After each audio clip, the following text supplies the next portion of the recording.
Bonjour et bienvenue sur ma chaîne YouTube. C'est Nini la Patriote. Je vais continuer aujourd'hui sur le même thème, la pauvreté, la lutte contre la pauvreté, parce que c'est un thème qui est très vaste et il y a tellement de choses à étudier si on veut vraiment, disons, lutter efficacement contre la pauvreté. Donc, aujourd'hui, je vais aborder le sujet du système scolaire public, bien sûr. Donc, souvent, dans le système scolaire public, il faut bien comprendre que les premières choses qu'on cherche vraiment à développer chez le jeune enfant, c'est le cerveau reptilien. Je m'explique, le cerveau reptilien, c'est, autrement dit, l'esprit de compétition, l'individualisme et la construction de l'ego. C'est souvent ça on met l'emphase surtout sur ça, parce que le système scolaire public est, c'est, bien sûr, l'État-providence, c'est pourvu par l'État, mais c'est des grandes classes, il y a plus de 30 élèves par classe, donc avec seulement un ou une enseignante pour tous ces élèves-là, un programme unique pour tout le monde. Donc, tout le monde est sur le même pied d'égalité, mais avec l'esprit de compétition. Donc, 1, 2, 3, allez hop, on part, le premier arrive, c'est le premier qui gagne. Moi, j'ai reçu mon éducation au Québec, dans une école publique parce que j'habitais dans une petite ville de province et puis j'aurais dû aller en privé, mais c'était beaucoup trop loin. Je suis de Rimouski et puis bon, c'est de Montréal. Il aurait fallu que finalement que je quitte ma famille très, très, très jeune et que j'ai habité dans des familles, autrement dit, d'accueil ou des dortoirs, ou bon, tout ça. Donc, c'est pas évident pour une petite fille de 7-8 ans de faire ça. Et aussi, il y a l'aspect aussi monétaire, argent, que c'est pas tous les parents non plus qui auraient les moyens d'envoyer leur enfant parce que c'est des coûts très élevés. Bon, voilà. Moi, je suis dyslexique, dysorthographique et à cause de ma situation géographique, il n'y avait qu'une école et c'était l'école publique. Je n'avais pas le choix, il fallait que j'assiste au cours à l'école publique. Donc, en étant dyslexique, dysorthographique, dans une classe de plus de 30 élèves, avec une seule enseignante complètement épuisée, c'est très difficile pour moi, sur la ligne de départ, d'arriver première. Parce que quand tu es dyslexique, dysorthographique, ben, tu ne peux pas avoir des notes en français excellentes et tu ne peux pas suivre le tempo des autres élèves non plus. Donc, ça pose un problème et bien souvent, tu es recalé parce qu'au Québec, on a le redoublement et c'est encore d'actualité. Ça a toujours été le redoublement au Québec. Tu peux redoubler même 4 ans. Hein? Il n'y a pas de limite. Tu redoubles tant que tu n'as pas la note de passage, tu redoubles. Et puis, à un moment donné, ben, finalement, si tu n'arrives pas à passer juste à cause d'une matière, c'est ça le pire, juste à cause d'une matière, on va te faire redoubler. Même si tu as des notes excellentes en mathématiques et dans toutes les autres matières, tu as des bonnes notes, eh bien, si tu ne passes pas une seule matière, tu es recalé. Et après quand tu vieillis, tu deviens adolescente, ben on te dit, ben, finalement, là, tu es privé de ton droit d'apprendre et on te dit, tu dois aller au professionnel, même si toi, ça ne te plaît pas. Et puis, le problème, c'est que, bon, moi, quand je suis arrivée au professionnel et que je regardais, autrement dit, les cours offerts dans les écoles professionnelles, je vais vous dire que pour les femmes, il n'y a pas grand-chose. Moi, je suis une toute petite femme, je mesure 1,63 m et je pèse à peine 50 kg. Donc, finalement, quand on regarde l'éventail de choix, de métier, ben, c'est policier, c'est pompier, c'est charpentier, c'est maçon, soudeur, mécanicien, tous des camionneurs, Ce qui reste pour les femmes, ben, il n'y a vraiment pas grand-chose. Ben, c'est infirmière, pas infirmière, non, ça prend l'université, aide-soignante. Et puis, hôtesse de l'air, et puis, des trucs comme ça, coiffeuse. esthéticienne. Bon, mais le problème, c'est qu'on va vous dire, bon, esthéticienne, il n'y a pas beaucoup d'emplois, les chances d'emploi, il n'y en a pratiquement pas, donc on ne va pas vous subventionner votre cours. Après ça, je disais, OK, ben peut-être hôtesse de l'air, ça m'intéresse parce que je suis bonne en anglais, je m'exprime bien en anglais et tout. Ouais, mais hôtesse de l'air, il n'y a pas vraiment de débouché d'emploi, c'est difficile et tout, donc on ne va pas subventionner votre cours. Donc finalement, tout ce qui reste, être soignante. Donc, finalement, tu dis, OK, bon, c'est bien, c'est un côté charitable, et bon, tout ça, je vais aider des personnes, je vais être utile et tout ça. Mais finalement, tu suis le cours et quand tu entres sur le marché du travail, tu te rends compte que finalement, être soignante, c'est très dur physiquement. Et parfois, tu as à déplacer un patient qui a le double de hauteur de toi et qui pèse 100 kg. Mais c'est comme ça que finalement, tu te retrouves avec des blessures et que tu te retrouves en arrêt de travail et que tu te retrouves aussi dans une espèce de cul-de-sac. On va dire, qu'est-ce que je vais faire de ma vie? Ce métier-là, ben, malheureusement, physiquement et aussi psychologiquement, je ne peux pas le faire parce que je suis de personnalité hypersensible. Donc, la misère humaine, les drames, les décès, tout ça, ben, j'arrive chez moi et ça tourne comme un carrousel dans ma tête et je n'arrive pas à déconnecter de mon travail. Donc, il y a risque de burn-out aussi. Donc, le problème, c'est que c'est ça, le système scolaire fait en sorte qu'il te prive du droit d'apprendre, on te force à adopter quelque chose que finalement, il n'est pas fait pour toi. Donc, ça, c'est un gros problème. Je vais vous donner un exemple. Je vais prendre l'exemple de la gymnastique. Bon, Nadia Comaneci, tout le monde la connaît, une des plus grandes gymnastes au monde. Il faut bien savoir que, bon, elle a eu une note 10 sur 10, mais pas dans tous les agrès. En gymnastique, il y a 4 agrès. Il y a le sol, il y a le cheval sautoir, il y a les barres symétriques et la poutre. Donc, elle a eu une note 10 sur 10. C'était aux barres asymétriques et au cheval sautoir. Sa rivale, qui était la soviétique Nelly Kim, elle a eu des très bonnes notes au sol, qui étaient meilleures que Comaneci, et aussi à la poutre. Donc, Nadia Comaneci, elle n'avait pas beaucoup de talent au niveau musical et au niveau danse. Ce qui veut dire que si tu veux avoir une note parfaite au sol, il faut que tu aies une très bonne connaissance en danse, mais aussi en musique au niveau du tempo. Parce que la danse et la musique, ça va un peu ensemble. Donc, elle n'avait pas beaucoup de talent au niveau danse, musique. Donc, c'est pour ça qu'elle n'avait pas vraiment des notes explosives au sol et à la poutre, mais elle était excellente aux barres asymétriques et au cheval sautoir. Donc, ça, c'est pareil dans tous les sports. Hein. Par exemple, l'athlétisme. Donc, c'est ça. Mais le système scolaire fait en sorte que toi, à cause d'une seule matière où ce que vraiment tu n'arrives pas à avoir des notes acceptables, ben on va te priver d'aller plus loin. Moi, j'étais bonne en sciences, j'étais bonne en arts. J'aurais voulu être architecte, j'aurais voulu être scientifique, physicienne nucléaire, parce que j'avais des très bonnes notes en sciences. Et puis, j'aimais beaucoup, justement, la physique. Parce que pour moi, la physique, c'est mystérieux, c'est le...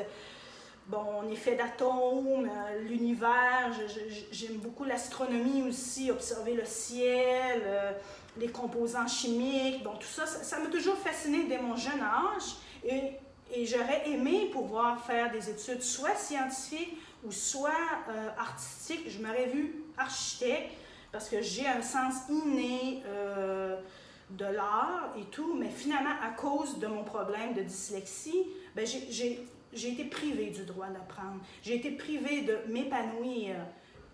J'ai été ballottée à droite et à gauche et finalement forcée d'épouser une carrière que je n'avais pas choisie personnellement. Donc finalement, Dieu merci, j'avais un esprit débrouillard et puis vu que je m'exprimais très bien en anglais, et puis j'ai fait des cours aussi par correspondance, je me suis débrouillée comme je pouvais.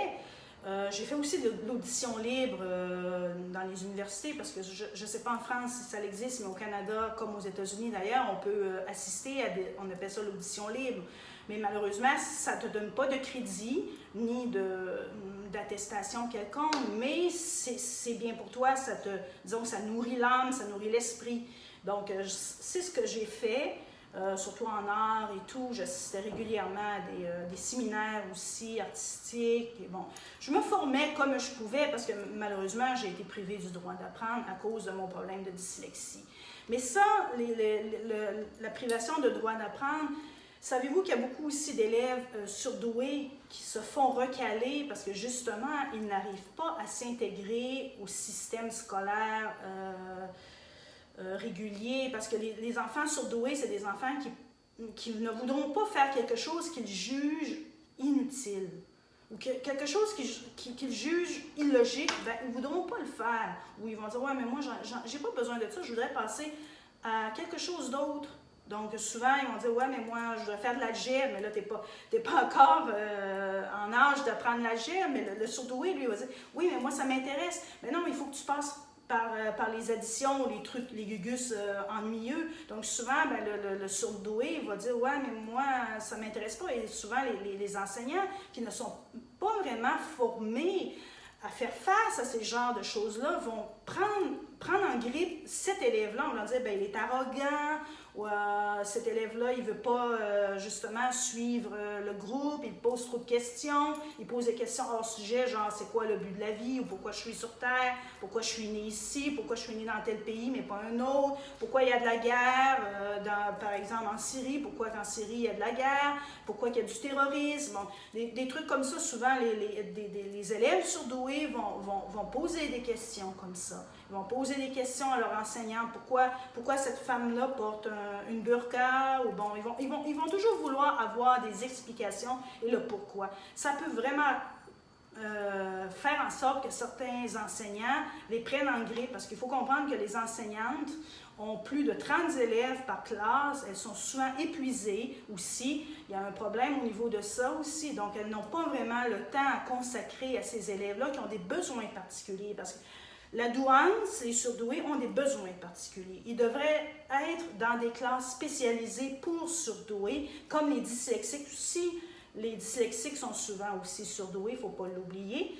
Donc, de toute façon, dyslexiques surdoués doivent être dans des classes spécialisées qui répondent à leurs besoins, à leur profil psychologique, émotif, et aussi qui vont mettre en valeur leur talent naturel. Si c'est la science, si c'est l'art, bon, peu importe, même le sport aussi, valorisé aussi, parce que bon, il y en a que le sport, c'est vraiment leur force. Donc, souvent, c'est qu'à cause d'une seule matière, un élève est complètement, autrement dit, mis hors jeu, et c'est là le problème. Et ça, c'est un pourvoyeur de pauvreté. Parce que si tu n'es pas débrouillard, c'est malheureusement pas tout le monde qui peuvent se débrouiller comme ils peuvent pour échapper à ça, ben, ils tombent vraiment dans la dépendance, ils deviennent, autrement dit, des assistés, quoi.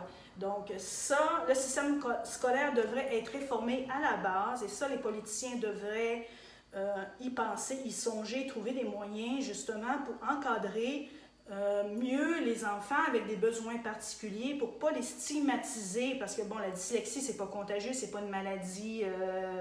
c'est pas une maladie mentale. La surdouance, il faut faire attention, c'est pas, ça ne veut pas forcément dire bon, être surdoué que tu es bon en tout. Il faut bien faire attention parce qu'une personne va dire « Ouais, mais tu peux pas être surdoué, toi, t'écris avec des fautes. » Attention, attention. Ça veut pas dire, quand tu es surdoué, que tu es bon en tout. Nadia Comaneci, elle était considérée comme surdouée en gymnastique, mais elle n'était pas très bonne au sol. Donc attention, la surdouance, ça n'a rien à voir avec madame, monsieur parfait. Tout le monde a des défauts, on est ici pour apprendre, on est ici pour grandir, on est ici pour s'améliorer, mais malheureusement, il n'y a personne de parfait. Ça, il faut bien le comprendre. Mais ce qui est triste, c'est de voir qu'un élève va être privé du droit d'apprendre à cause d'un problème comme la dyslexie, dysorthographie ou dyscalculie, parce qu'il y a la dyscalculie aussi, ça veut dire que cet enfant-là ne pourra pas avoir des notes... ben, il ne pourra pas passer ses mathématiques, autrement dit, mais il n'y a pas de problème, il ne rencontrera pas de problème en français, mais il va avoir des problèmes au niveau calcul. Donc voilà, c'est triste de voir qu'il y a des élèves, à cause d'un seul problème, ben, finalement, il ne peut pas aller plus loin, il est comme bloqué, il n'y a rien à faire, c'est fini pour lui. Son avenir est tracé dès l'âge de 15-16 ans. C'est vraiment triste de voir ces genres de choses-là, encore aujourd'hui. Donc, ça, c'était ce que je voulais dire aujourd'hui. par rapport au système scolaire. Je vais faire une autre vidéo sur d'autres choses, mais plus tard, parce qu'il y a tellement de choses à étudier au niveau lutte contre la pauvreté que je pourrais faire une vidéo qui durerait 4 heures, puis je n'aurais pas fini de faire le tour encore. Donc, aujourd'hui, c'était ça. Le système scolaire, public, bien sûr, parce que, comme je disais tout à l'heure, c'est pas tout le monde qui ont ni les moyens, mais ni aussi, bon, c'est pas tous les parents, même s'ils ont de l'argent, qui vont laisser aller une fillette de 6-7 ans aller habiter chez des étrangers ou dans des espèces de dortoirs pour pouvoir aller à une école spécialisée. Donc, il manque d'écoles spécialisées dans certains endroits, ce qui fait que finalement, cet enfant-là, elle est obligée de suivre le système public, je m'excuse. Et puis, c'est ça, c'est que si tu n'arrives pas à suivre le tempo de l'école publique, ben on va te recaler. On va te recaler une année en arrière. On va dire, ouais, mais là, tu n'as pas passé ton français. Donc, on te recale au complet en arrière. Donc, tu perds un an, là, tu viens de perdre un an d'éducation à cause de ça parce qu'on te demande de retourner un an en arrière à cause de ton français que tu n'as pas passé. Et finalement, mais quand tu atteins l'âge adolescent et que tu n'arrives pas non plus à satisfaire les standards, ben c'est ça, on va te diriger ce qu'on appelle au professionnel et tu vas devoir choisir un métier par catalogue. Mais là, quand tu choisis un métier, ben là, on te dit, ouais, mais ça, il n'y a pas d'emploi là-dedans, tu pourras pas trouver de l'emploi rapidement et des trucs comme ça. Et finalement, ben, on te force quasiment à prendre ce qui reste. Donc, pour une femme comme moi, ben finalement, c'était pratiquement juste aide-soignante qui restait, là. Donc, en tout cas, je ne sais pas en France là, comment ça fonctionne, mais j'ai discuté avec des gens, ils m'ont dit que c'est à peu près pareil aussi. Donc, j'ai discuté avec des personnes qui étaient dyslexiques, aussi des surdoués aussi. Donc, ils m'ont dit que c'était à peu près la même affaire. Et puis, ils se sont retrouvés finalement dans des métiers où ils ne pouvaient pas... même des hommes, hein, parce que bon, c'est pas tous les hommes qui ont une carrure d'athlète, hein. Tu as des hommes qui sont quand même pas très grands, pas très gros, et puis ils se retrouvent pompiers, finalement, ben, ils sont blessés et tout ça, et puis ou policiers, je discutais justement avec un policier, et puis lui c'était surtout un burn-out, il avait quand même une bonne musculature, mais je pense qu'il n'avait pas le profil psychologique pour être policier, donc fait un burn-out et tout, et finalement il n'arrive pas malheureusement à se sortir de ce cercle vicieux-là. Il ne sait pas trop comment faire pour réorganiser sa carrière, donc c'est quand même triste. C'est ça, lui, c'était la dyslexie, un problème de dyslexie, dysorthographie. Donc, il ne pouvait pas justement avoir accès à des études de meilleure qualité. Donc, c'est quand même triste de voir ça. Donc, ça, c'est des choses que les politiciens devraient se pencher un peu plus.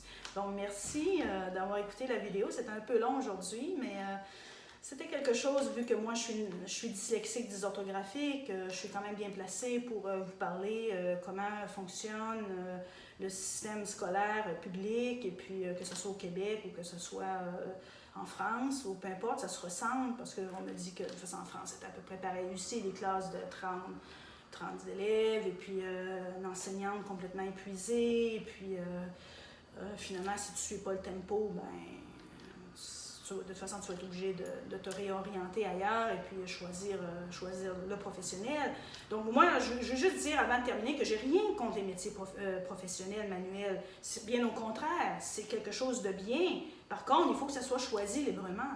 Il faut que ça soit en fonction avec le profil psychologique et aussi la constitution physique. Des policiers, on en a besoin, des infirmières, on en a besoin, des pompiers, des charpentiers, des maçons, des éboueurs, tout ça. On a tous besoin de ces métiers-là et c'est très important. Par contre, il faut désirer faire ce métier-là. Il faut avoir aussi le profil psychologique, le talent aussi, parce qu'écoute, être policier, c'est pas évident. Être pompier, c'est pas évident. Être infirmière, c'est pas évident. Être soignante, c'est pas évident. Être coiffeuse, il faut avoir un talent aussi pour ça. Esthéticienne, il faut avoir un talent aussi, ou il faut avoir l'argent après, parce que vu que c'est très dur de trouver de l'emploi dans ce domaine-là, ben, il faut avoir les sous pour essayer de s'ouvrir son propre salon et faire sa propre publicité et tout, et c'est pas évident, il faut aimer le risque. Donc, Bon, être aide-soignante, ben c'est un emploi assuré, c'est sûr, parce qu'on en a tellement de besoins, mais moi, j'avais malheureusement pas le profil ni psychologique et ni physique de ça, parce qu'il manque d'employés, il manque d'aide-soignante. Donc, bien souvent, tu fais des heures, tu peux faire un 16 heures en ligne pratiquement, et puis tu n'as pas mangé, tu t'es pas reposé, et puis tu es complètement épuisé, parce qu'il manque de personnel, et puis... honnêtement, c'est un métier aussi, je pourrais dire que c'est préférable pour les hommes, même si ça reste un métier traditionnellement féminin. C'est qu'aujourd'hui, le système a changé et maintenant, c'est tellement devenu physique que je trouve que ce métier-là, il est difficile pour une femme. Donc, c'est pour ça aussi qu'on voit beaucoup d'hommes maintenant être soignants, plus que des femmes. Donc, bon, c'était ça que j'avais à dire aujourd'hui, donc je vais vous laisser. Donc, merci beaucoup et au revoir.